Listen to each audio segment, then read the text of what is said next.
All right, people. We are live, or I am live, I guess. I am the only one here. David is probably running around Clemson right now. I don't know if he's on the field. He's probably on his way to the press conference. He has the link to the show to come in if he can. I do not know if he will, but he has it. I am on 3 hours of sleep. I came back from Waco last night, back to Dallas with an EV car that I had never driven before, and I didn't know how they worked. And that turned out to be a bit of a nightmare. If anybody has done that, don't get an electric car as your rental car unless you know what you're doing. I was about 2-3 hours late getting home. I got home at 4 a.m. Got to bed at 4:30. Woke up at 7:30 to let the dogs out and get ready for college game day because I wanted to see the last League Corso. But what a day of college football, folks! LSU, I got my TV over here. LSU beats Clemson 17-10. That did not at all play out the way I expected. I had Clemson covering as a favorite, and I had the over of 57.5. Not even close. I think LSU is a defense, people. If I remember, David, I think picked them to play for or win the national championship. LSU, I think he did, and that looked like a team that could do it. Garrett Nussmeier was solid. The run game is still not exactly there, but I liked what OC Joe Sloan was doing to kind of mix things up. So throw your questions, your reactions, your anything into the comments, the chat. We're going to read them all. Please like the video, subscribe if you haven't yet. Trying to do this when one or both of us is available on Saturday night for as long as we just kind of feel like it. And I will not be doing this next week because I will be at Oklahoma, Michigan. But man, what a day. Arch Manning looks terrible in a loss to Ohio State. Alabama gets trounced by Florida State, who's back. LSU beats Clemson in a defensive nail-biter. Austin P whips Middle Tennessee. Kansas State escapes North Dakota. We said coming in, this was the best week one ever on paper. I think it's lived up to it, man. It has been a nutso type of day. And we still have games to go on Saturday. 2 on Saturday, 1 on Monday. And I'm going to need to find some time to get some sleep. I'm not sure when that's going to be. Andrew T says, I thought Ubben picked Clemson to win it all or to win the game. I don't remember, but he did pick LSU +4 to cover. I've got our picks up. I had Clemson -4. He had LSU +4. So he got that pick right. Man, I think LSU is the team I'm most impressed with coming out of the day right now. Maybe it's heat of the moment because this game just happened. And actually, that reminds me, I need to pull up some of the Pac-12 after dark games we got going on here. We got Utah, UCLA, Hawaii, Arizona, Oregon State, Cal, which last I saw, it looked like Cal was kicking butt. Let me pull that up here. 14-0 Cal. That quarterback whose name I can't pronounce yet. 9 for 12 with 2 touchdowns. So RTW says, enjoying the best week one. Yes, I am. That's the thing. Like, by the way, I'm on 3 hours of sleep. I have slept 3 hours since 9 a.m. Friday. So that's what, like 36-ish hours. And I've been awake for 33 if the math is right. And I'm still buzzing from college football today, from Lee Corso, from everything. How was Ubben's road trip? He made it to Clemson. For people who didn't see, he did make it there before kickoff. Somehow he got out of Atlanta and got to Clemson in time. He had to park literally a mile from the stadium. And on Monday's show, he's going to have something to say about that. But he is alive. That is going well. He is doing that. And he'll have a lot to talk about. I think we're going to have to record tomorrow's show in 2 pieces because he's going to be back in Atlanta. He's going back to Atlanta for Virginia Tech, South Carolina.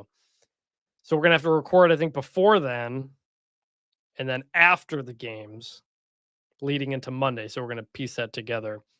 So we'll see where he is, but he's 4 games in. He's 4 games into the 6th game. He's got South Carolina, Virginia Tech, and then TCU, North Carolina. RTW also, who is the new front runner for the group of 5? I mean, it's got to be Tulane, I think, right? I mean, USF as well. They obviously looked incredible against Boise State, destroyed them in a way I've not seen done to Boise State in a long time. But Tulane, 23-3 over Northwestern. Jake Retzlaff ran for like 120 yards. They had defense picked off Preston Stone to Northwestern 4 times. Tulane USF they're shaping up to look like they are really good football teams. I need to see, do they play each other this year? Tulane USF, they don't play each other in the regular season. So if they meet, that will be in the American Championship game. RTW, is FSU back or DeBoer simply not Saban? Might be both. A little bit of both. I mean, credit to Florida State. They looked fast out there, man. Like they were moving in a way on both sides of the ball that they were not last year. Defensively, offensively. Tommy Castellanos called his shot. I've criticized him in the preseason stuff on this show for him basically kind of quitting on Boston College and not thinking he would. Is he really the guy, Florida State, to bring you back? And he has an incredible performance against Alabama, had them on their heels. So I think Florida State looked pretty good. Now it's week 1. We'll see how these things go. But I think Florida State looks much, much improved. And Alabama doesn't. I thought they were going to run over Florida State in the trenches. They had a veteran, really good offensive line with Caden Proctor and all them, and they were getting pushed around. And when they weren't getting pushed around, the back end for Florida State was covering, and Ty Simpson's was running around like a chicken with his head cut off trying to find somebody open. So I think Alabama's in trouble. Kalen DeBoer has lost 4 games already to unranked teams. 4 games he was a 14-point favorite in. He's only been a head coach there for 14 games. Nick Saban lost 3 games as a 14-point favorite, and that's it. Over 13, almost however long, 18, 19 years he was there. So that's not good. You know who Alabama has next week? ULM. The last time that Alabama lost to Florida State was 2007. What happened later in 2007? Alabama lost to ULM in Nick Saban's first season. I'm not picking Brian Vincent and the Warhawks in this game, but man, I mean, if you're Alabama, you're 14 games into his hire, and you have seen almost nothing that will tell you he's the guy. He's been recruiting pretty well. That was the one thing you weren't sure about. It was if Kalen DeBoer was going to recruit well, and he is. It's the on-field stuff that's not going well. That's the problem. That's not what you thought was going to be the problem. So I don't know what you do. Obviously, you don't make a change yet. He's got a $70 million buyout, and there is no offset, meaning that is what he is owed, even if he gets another job. So that is not looking good for Alabama long term. Mika Lambert thought ET would have some Tarleton luck against SMU. That is East Texas A&M, who is formerly known as Texas A&M Commerce. Now East Texas A&M looks like it's 21-3 SMU early in the 3rd. Kevin Jennings looks like he's putting up some good numbers. N Young One mentions, hey, Mika, Tarleton is really pushing that FCS to FBS bid. They've been pushing that for many years. I've talked to people there. I've talked to people at Conference USA as that has been going on. And there hasn't been a ton of interest from Conference USA for kind of a variety of reasons, one of which is that Tarleton was a Division II school just not that long ago. But if you see what Tarleton's doing, like they have a lot of money. It's in Stephenville, Texas. They've got an administration that likes athletics. Do you know who their basketball coach is, by the way, at Tarleton State? Billy Gillespie. Yeah, the former Kentucky coach. He's there. So this certainly helps. They're a top 10 FCS program right now, and big for them. Kevin Hackett says, Julian Sand looked like a work in progress, laudatory. Arch looked like a work in progress, derogatory. That's fascinating because if Arch wasn't Arch, I think we would talk about more how Julian Sand did not look very good. And he's a 5-star recruit, top guy who was going to go to Alabama. And normally, any performance like that, you'd say, ugh, I don't know about that Ohio State passing game right now, post Will Howard. It looks like it's a problem. But he's being compared to Arch Manning, who's on the other side, who played worse. Arch did not look good. Like, that is the one thing I did not expect to see in Texas, Ohio State. I thought Arch would be fine. I thought he would handle the moment fine. He looked shaky. He looked nervous. He missed a lot of wide open throws. The third down crosser toward the end of the game, totally behind Wingo. Like, that's like basic stuff. Now, theoretically, you would think that's the stuff that's easiest to fix. But his first throw was in the dirt. And just like, that's not what I thought Arch would be able to make those throws. I had concerns about Texas's offensive line, their ability to run the ball, which played out. The offensive line was not great. They ran the ball a little bit better in the second half, but still didn't run the ball well. But Arch, on top of all of that, was not good. And Texas in the red zone, by the way, remains a problem. 0 for 3, 0 points on 3 red zone trips. They had the fourth and goal stuff at the goal line. They had the one at the end of the game, and they had one around the 16-yard line. Texas under Steve Sarkisian, not good in the red zone. They were like 64th last year, 120th the year before, 50-something the year before. When it gets tight with Steve Sarkisian, they do not finish drives well in terms of getting in the end zone, the red zone touchdown percentage. So, like, I don't know. I mean, credit to the Texas defense. I thought they looked good. The question I had for Ohio State was, could they run the ball? And they couldn't. Texas held up there defensively. It really just came down to a couple things. Texas couldn't finish in the red zone, and Ohio State got that one explosive play touchdown pass to Carnell Tate, which was really, really underthrown by Julian Sand, and Carnell Tate came back to just make a really good play on the ball.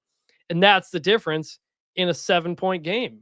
Like, you wonder, should Sark have kicked it or not on certain situations? 4th and goal at the 1, you got to go for it. Yes. It's not really about the decisions. It's about the execution. The other one was 4th and 2, and they got stuffed as well. Like, you have to be able to pick up short yardage in the red zone if you are going to be a championship team. And Texas simply could not do it. AC Phila, Arch was bad, but it wasn't unforgivably awful. I've seen worse.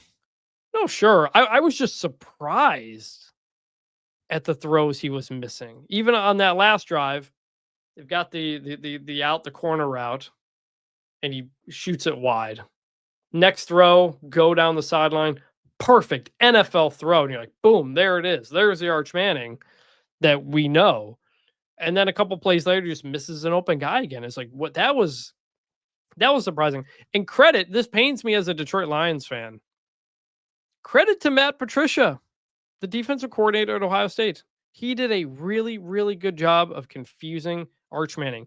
They were constantly playing 2 high safeties, forcing him to keep it short, but they were also clogging up the middle of the field, meaning all he really had was some stuff on the outside, and he was inaccurate on the outside. Lots of stunts, delays, and various things.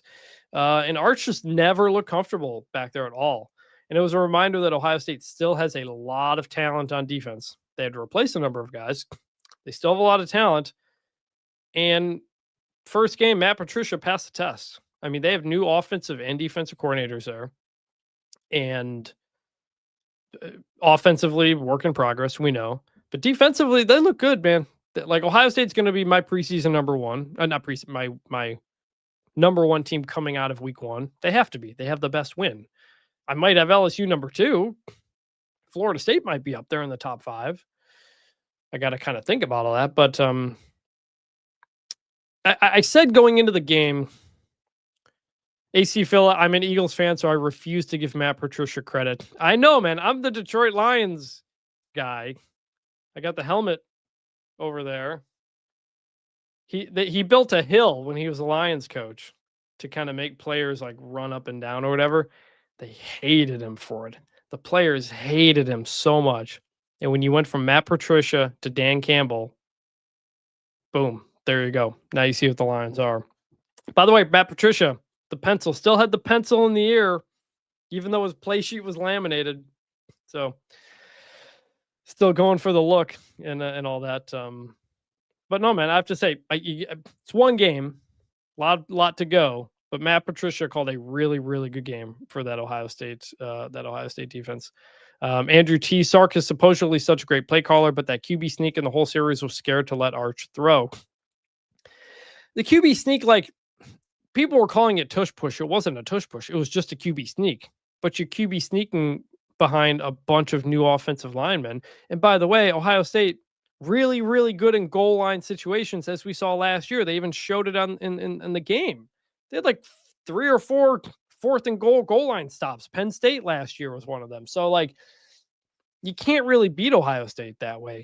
And Texas last year was very iffy running the ball. Like, there were some games they ran it really well, Texas A&M. Then there were games like Georgia, they couldn't do anything. Now you have 4 new offensive linemen starting there. You're going to have to be able to run. You have to be able to run the ball more. What did work for Texas, though, was when they went no huddle in the second half there, and it kind of got them into a rhythm, and I think prevented Ohio State from making a bunch of pre-snap adjustments defensively. And they never really went back to that. I was surprised Texas didn't really go back to the no huddle because it seemed to kind of get Arch in a little bit of a rhythm. So we'll see, man. All the Arch hype coming into the game in the year, it's not good. Fixable stuff for sure, but very much looked like a guy who had only started 2 games against ULM and Mississippi State. And the pieces around him didn't help either, but his performance was on him. And so I'm going to be very interested to see how he responds to it. Steve Sarkisian got a lot of heat from Texas fans last year for sticking with Quinn Ewers as long as he did, even when it was obvious that Quinn Ewers was banged up. Arch has the better physical tools than Quinn Ewers, but the experience, the ability to read a defense is very, very important. And he clearly thought Quinn Ewers was better equipped at that. Quinn Ewers also had better pieces around him. You know, Texas had 6 guys drafted from that offense last year. But I think in hindsight, like, the Ewers decision looks like the right decision. I think Sark played that well, but we'll see what goes from there. Joshua Borakowski. LSU on the road against that team might be the best win. It might be. Like, I really have to think about it. LSU or Ohio State number 1. As I think about it, I do think I was more impressed with LSU. They look like the more complete team, and their win was on the road against a 5th-year senior quarterback, or whatever, 4th, 5th-year senior quarterback against a veteran team. Yeah, I might have to go LSU now that I think about it. I would not have expected that because I picked Clemson to win. You know, I think I had Ohio State 3 or 4, Texas 3 or 4, but I had Clemson 2. And if LSU beat them on the road, that does feel like that. Maybe Penn State slides down to 3 because they didn't play anybody. So this is what I do with my preseason rankings, by the way. I really try to lean into what you did. And if you beat somebody who at the time I think is good, you're going to be very much rewarded for that.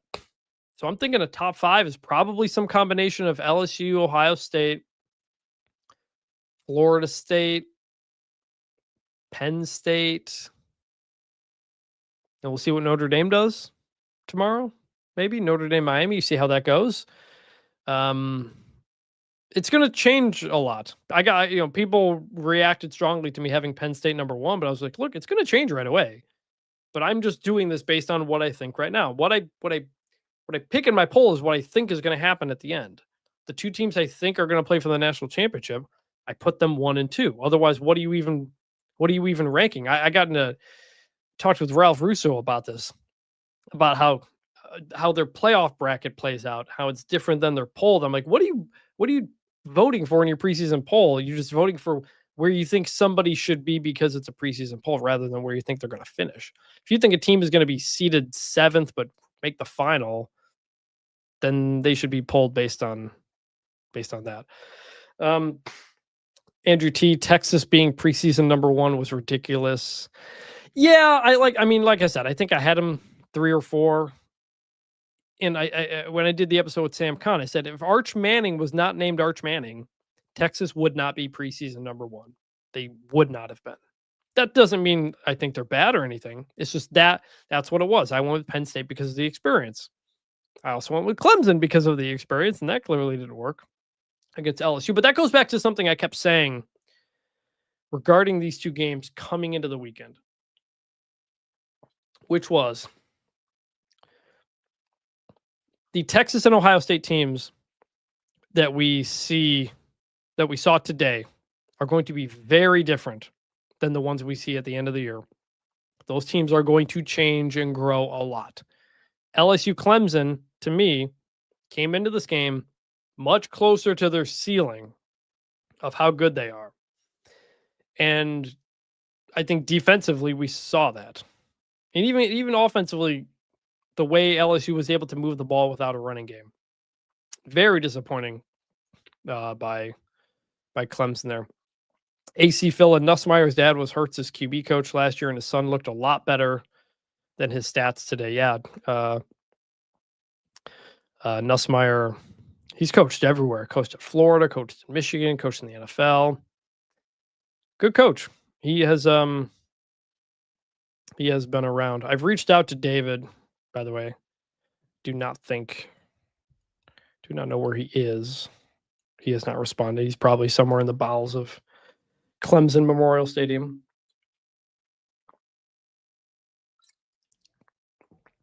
My throat gets dry. The allergies here in Texas. The fall is really bad. For those of you who remember, until Saturday last year, we edited the podcast because I could not speak 3 words without coughing because I ended up getting bronchitis because the allergies got so bad. I've gotten ahead of that this time around, so it's better. But my throat still gets a little bit dry. Patty C, Kansas State, face palm emoji. Look, you won. Could have been worse. You win 38-35 on a last-minute touchdown to beat North Dakota. And this was interesting because Iowa State and Kansas State both play the Ireland game last week. Iowa State wins a close one. They both came back and played this week. And I talked to people at both schools about that in the offseason. And they had said, we talked to people who have done this game before, and they recommended playing right away. Because especially if you lose, you don't want to go out there and lose and then come back and have to just sit with that for 2 weeks before really starting your season. They wanted to get going right away. So what does Iowa State do? They beat South Dakota, preseason FCS top 5 team. South Dakota. Oh, hold on. David's texting me. He needs a StreamYard link. He might actually get in here.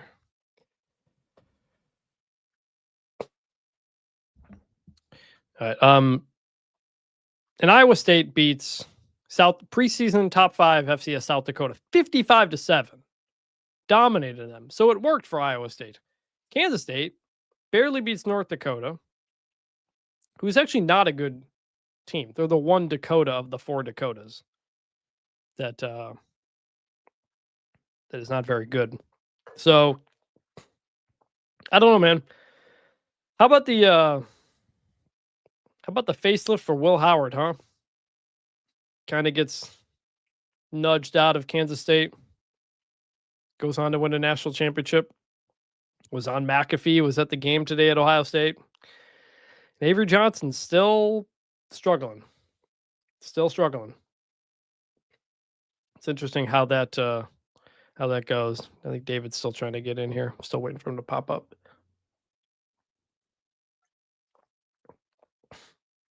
Avery Johnson, the NBA player, greater than the QB, says AC Phila. How about Avery Johnson, the NBA coach? He's a good coach, Avery Johnson, by the way. Remember, he was coaching Alabama basketball like not that long ago either. Because I remember when Avery Johnson, the player, when I'd like Google him, the basketball player coach would always show up. AC Fella, also just how bad is DJU? Look, I mean, Florida State's running a completely different offense this year. David says, internet is awful. I think the dream is dead. He tried. I don't know how much longer he has, but when you get out of a stadium and the internet is what it is.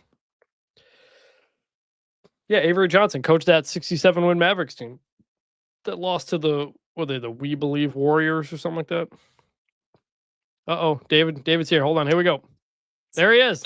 Yeah. What's up? So you're at, looks like you're at Clemson right now. You got the backdrop. Where you at? Damn, I'm waiting for Clemson players to send a little bit. Supposedly it takes so long for them to get out here. So we're here. I'm tired. I'm on like 5 hours sleep.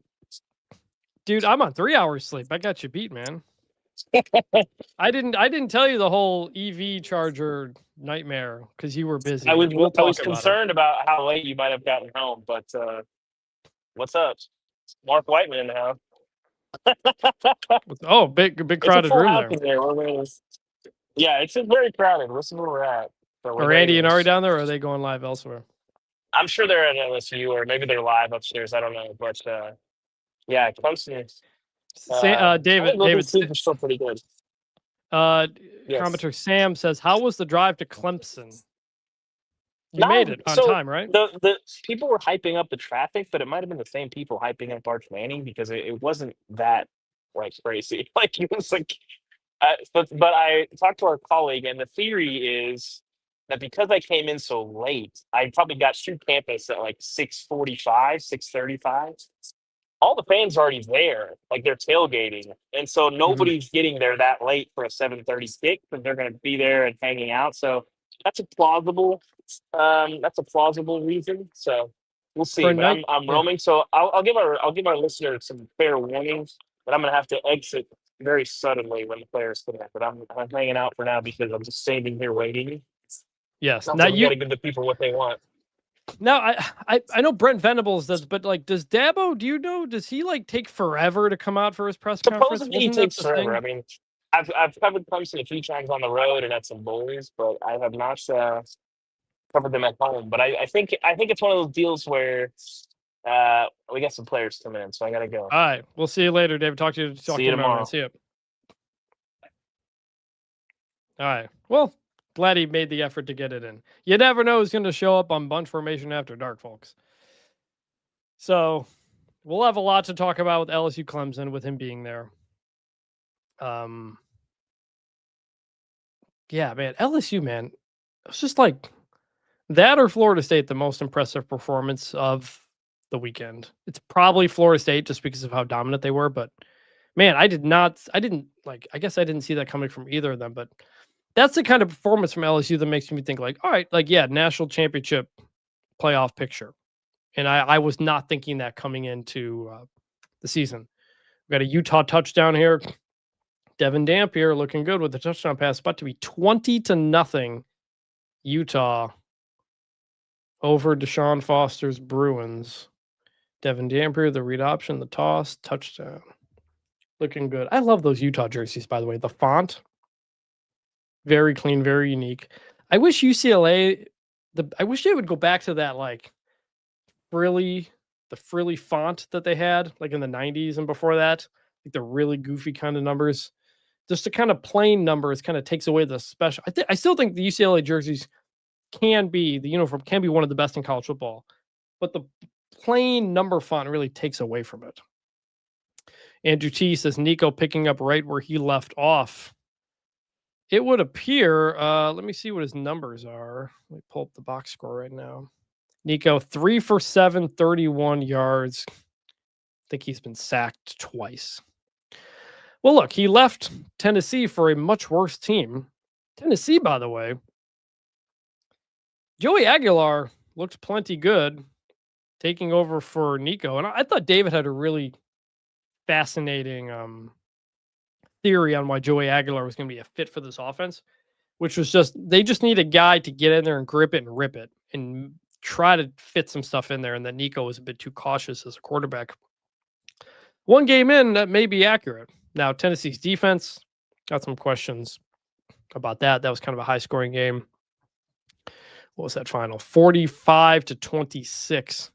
Tennessee won that game, but Tennessee had a running game, which was good. Star Thomas, 92 yards, 7.7 yards per carry. That was the question I had. They lost Dylan Sampson and some concerns on the line. Could Tennessee keep running the ball? Well, now the last 3 or 4 years now, they keep plugging in new guys and they're running the ball pretty well. 246 yards on the ground, 6.2 yards per carry. So Tennessee offensively, that's what you want. He played well. What have we been here for about 30 minutes? Remember, folks, if you want to like and subscribe, thinking about putting this on I may or may not put this on the podcast feed. If it's just one of us, maybe not, because it kind of takes some work. And like I said, there's no way I'm going to be able to stay up for the rest of these West Coast games. I am so tired from my trip to Waco. That's the other thing, by the way. Auburn. I was so impressed with Auburn against Baylor in person on Friday night. Not only for what they did, running the ball as well as they did, Jackson Arnold scrambling like mad, but some of the stuff they said after the game, like Jackson Arnold admitted, he was like, yeah, I didn't think I was going to run that much, but they kept giving us the run, playing two high safeties, so we had to keep taking it. And Hugh Freeze was like, yeah, I didn't really want to do that, but we swallowed my pride and we did that. And if Hugh Freeze can stick to that and not try to get too fancy and overthink things and get too pass happy, Auburn may make a run here, like a 7, 8, 9 win type of season. After all, I think Baylor put up a ton of yards, but like Texas, couldn't score. They had 17 points and 5 red zone trips. The most important stats in football to me are red zone touchdown percentage. When you get down there, do you score? And turnovers / points off of turnovers. I remember I talked to Chip Kelly once way back in the day about what stats would you like to see in a box score that we don't typically see. And he said points off turnovers and average starting field position. That tells you a lot. If one team is always starting around midfield and the other is always starting at their own 10, that really tells you kind of how the game is going. So I've always thought about that. And Baylor moved the ball but couldn't finish drives. That was ultimately the difference in the end. AC Phila, Chris, in all seriousness, this is awesome that you're doing this. Really cool to hear you chat about the games. Yeah, no, thanks all you guys for being here. I mean, I just want to talk to someone about football late at night. I don't have anything to write tonight, so I was free. Had a great time doing this with Dave. We've still got football on. And you know what? When they canceled until Saturday, David and I were like, we want to keep doing this, but we have ideas for ways that we want to do it. And one of them was going live more often, anytime we could. We have no editors, by the way. We have no producers. I'm the one who puts it all together and puts it up. I just do that separately from my work at The Athletic. But just, I know we've said this a bunch, but when David and I were in Atlanta and we had 5 or 6 different people individually stop us to say, hey, love you guys on the podcast, that really grabbed me. I was like, no one ever does that for a story. And so it helped me realize it's just another way to connect with readers and listeners and fans of college football in a different way. And so trying to do stuff like this is just kind of fun. Yeah. Patty C, this is the After Dark Live. It's just a chill hangout to talk ball. Correct. And if I didn't think I'd get in trouble for it, I'd probably be drinking something other than water right now. usually when I have a late pro wrestling podcast on, by the way, the Getting Over Wrestling podcast for anybody who's interested in WWE and AW, we usually crack open a beer for our post game shows. Not sure if I want to do that here since we're part of the New York Times. Eamon Redmond, how about UVA actually showing up? They beat, I saw, where was it earlier? Yeah, beat Coastal Carolina 48-7. I saw that Chandler Morris left the game after a hit, but it sounded like I thought I saw Tony Elliott said he was going to be okay. So that is good. You want him to be okay. And that's good. Virginia, one of those ACC teams, like, can you show a pulse this year? It's kind of a make or break year, I think, for Tony Elliott. Here's Nico with the scramble. Good run there. I love those UCLA helmets. They're great. AC Phila, as someone who watches college football mostly to see who will be good in the NFL, it's crazy how different the strategy is. This is a great point. Hold on one second.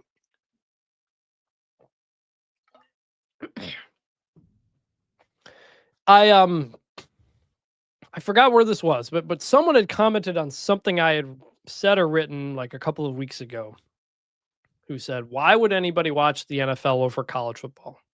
The NFL is just better football. And to which I say, like, yes, it is. It is better football. But the gap between everybody is so small. Every single play is a matter of inches. And I respect the heck out of that. Every NFL player is incredible. What's fun about college football is you have a guy who will be in the NFL going up, matched up on the field with the guy who's going pro in something other than sports. And so you have to have different strategies to offset that. The volatility is all over the place.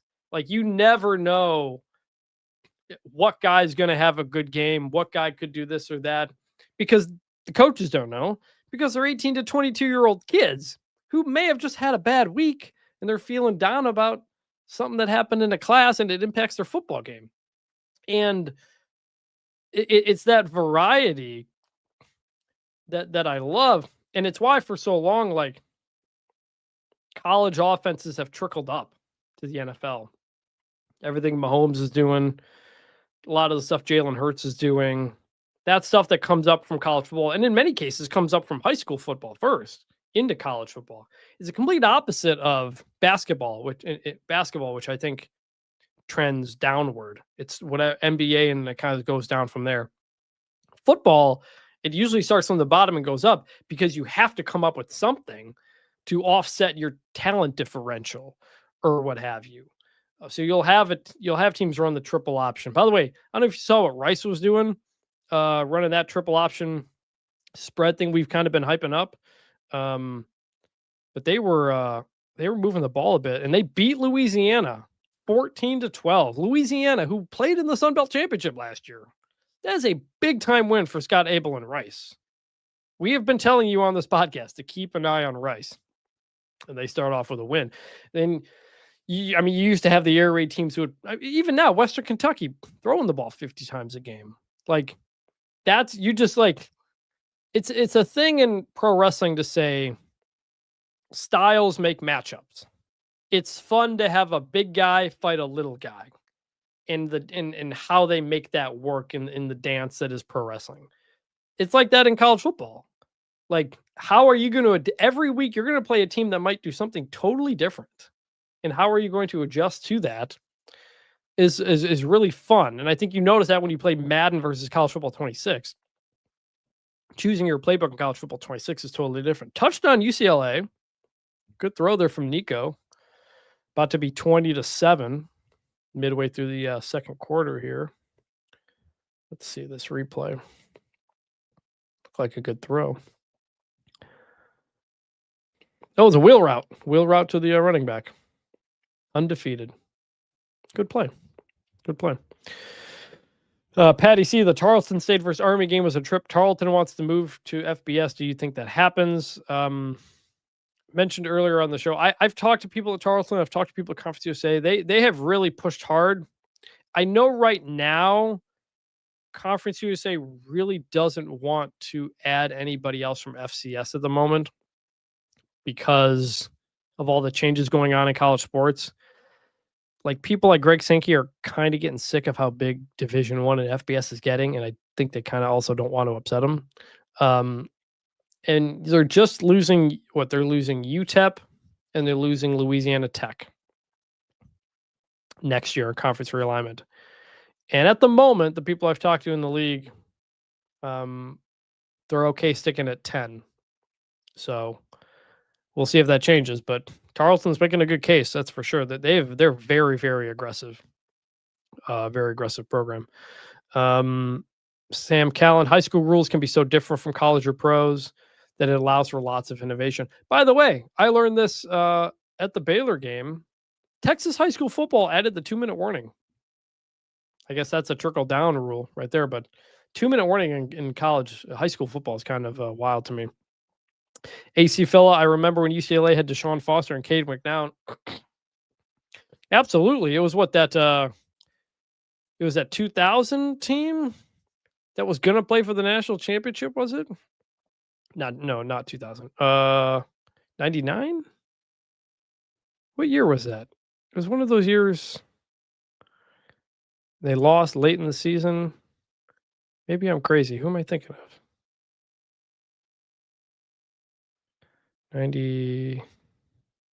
98. They were number 3. They lost to Miami. College Game Day was there. They lost to Miami December 98. They were number 3. They lose and go to the Rose Bowl, lose again. I think that was the is that the Cade McNown team? When did he play? Let me look this up. I feel like I remember this. Yeah, he was UCLA. Yeah, 98. Yeah, he was a quarterback on that team. Deshaun Foster. He was with the Panthers. So like random tangent here. But I always associated the Panthers were similar to the Playmakers team in that old ESPN show Playmakers that I've written about from 2003. If you go to my Twitter profile, it's the thing pinned up at the top. They had the veteran running back and they had the hotshot rookie running back. And in my mind, and they had the Southern quarterback, and that was the Panthers. You had Jake Delhomme, the Southern quarterback. You had Steven Davis, the veteran running back, and then he had Deshaun Foster coming in with the visor and all that stuff. And I always just like compared them in my head. So whenever I think of Deshaun Foster, that's what I always think back to. Scroll through some box scores here if anything else jumped out. Oh, wow. Fresno State's up 28-14 on Georgia Southern. Fresno State team who looked totally lost against Kansas, against the Georgia Southern team that I and many people think will be in the Sun Belt mix. That would be huge for the Mountain West, which has been struggling to start the year. Washington State up 7-0 on Idaho at halftime. On the CW. Not great there. Yes, it's a new team and everything at Washington State, but it's the same thing at Idaho because Idaho's coach took all the players to New Mexico. Cal's up 14-3 on Oregon State. Anything else interesting here? Texas State beat Eastern Michigan 52-27. Wow, that's a lot. There were so many big games today. There's a lot of games here I just didn't even realize happened. UTSA was hanging with Texas A&M for a minute there into the second half, but A&M won 42-24.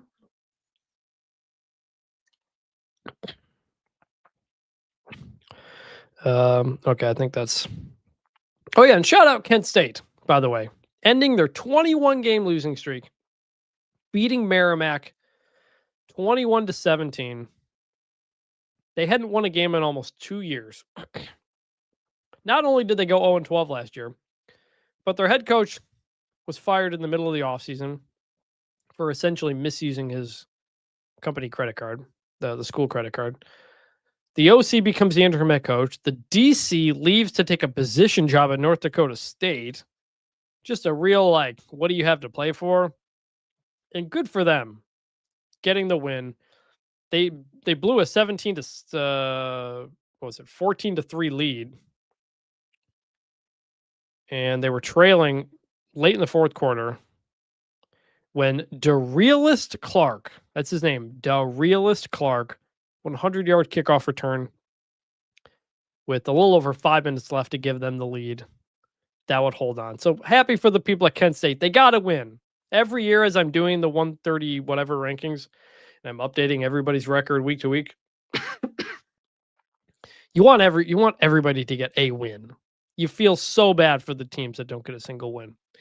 So Kent State, who was my preseason 136,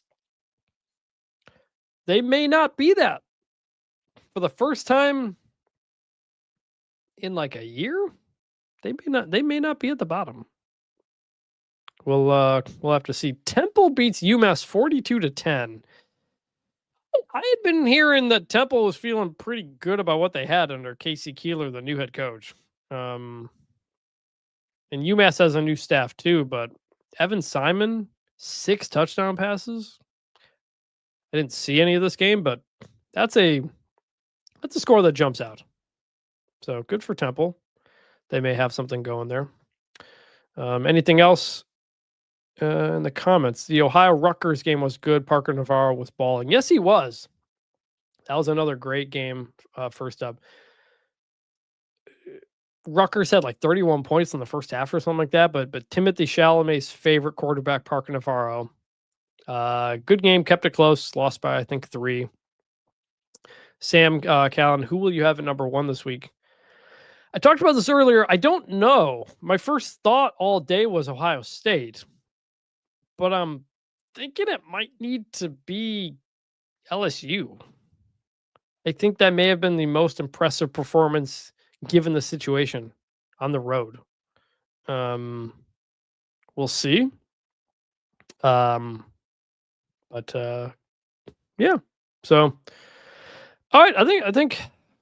Maybe we're going for 50 minutes. So, like, in my mind, when I decided we would start doing these, I was thinking we would go for 20 to 30 minutes.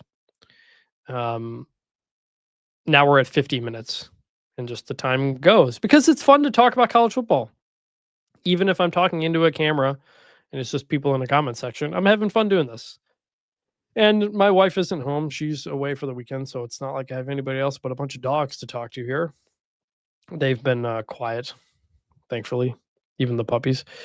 AC Phillip, Penn State, LSU, OSU seems reasonable. I'm probably going to drop Penn State to 3. Just simply because they got jumped by. If you win like a top 10, top 5 game, you're moving up. And no matter what Penn State did, that's just the nature of it, sorts itself out. I think it was Michigan fans 2 years ago hated how low I had them for much of the year. They kept dropping. I kept having to say, I'm not dropping you. You're just getting jumped by somebody who played somebody good. You haven't played anybody good yet. Once you do, then you'll adjust. And what happened? They beat Penn State and Ohio State, and up they went. Like, it's not.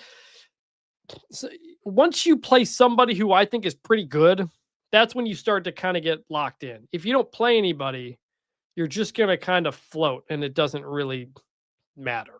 You may win and drop. It's not about winning and dropping. It's about somebody jumping you because they played somebody of note. And in college football, it usually takes 2 to 3 years, 2-3 weeks, 3-4 weeks for everybody generally plays somebody. So like Penn State, they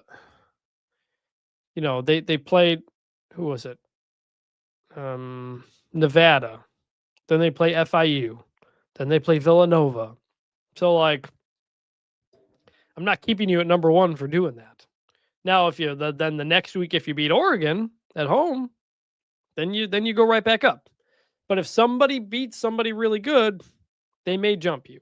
And so, Penn State fans may be mad at me, but it will get rectified by the end of September. The rankings are The rankings are always an evolving thing. They're never final. It's not, I think this is the X best team either. I generally try to do it as a mix of what you've done with how good I think you are. And if you haven't done anything, that hurts you. Utah's moving up to midfield here. I need some sleep. It has been way too long since I slept. So probably going to wrap this up here. Again, please like this video, subscribe to the YouTube channel if you haven't. The numbers on everything around the show have been going up with every episode, and we love it. Like I was at Baylor last night on my computer looking at the numbers for the podcast. Our highest episode was the week 0 preview. Then it became the week 0 reactions. Now it's going to be the week 1 preview. So I'm hoping the week 1 reactions tops that as well. So I appreciate everybody who's been along for the ride as we kind of restart this whole thing up again. It's been a lot of fun. Again, we're doing it on our own. We got no producers or nothing. I'm editing everything and uploading it myself. So we're doing the best we can, as much as we can. And that's also, by the way, we're not doing any shows for Sunday typically, is because we're just going to be busy on Saturday nights. Would love to have a show to do on Sunday, but David's traveling. I'm traveling next week. It'd just be hard to fit all that in. So we're going to record Sundays from Mondays, and then have a show Thursday, twice a week minimum, plus the live show, which may or may not go up on the feed depending on how it goes. But we want to kind of get those YouTube numbers up as well. So we appreciate the people who have been here on the YouTube as well, considering our old YouTube is now being run by another podcast with our friends. So that'll do it here. Appreciate David for jumping in from Clemson earlier. If anybody missed it, Dave jumped in for about 5 minutes from the Clemson press conference. He made it there. He's going back to Atlanta. He's going to be at South Carolina, Virginia Tech, and TCU, North Carolina. But we'll find some time to record tomorrow. Have a new show in your feeds on Monday. So for David Ubben, I'm Chris Vannini. Thank you for listening. We will talk to you on Monday. Bring back the turnover chain. See you.